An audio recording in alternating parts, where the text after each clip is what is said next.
Tingnan mo ang gagawing ito hanggang sa matapos.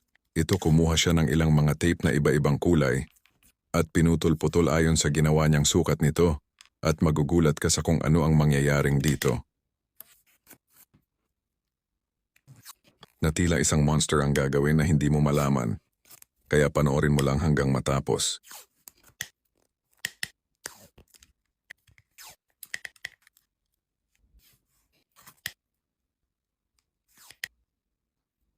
Tila isang Pokemon monster ang kanyang ginagawa.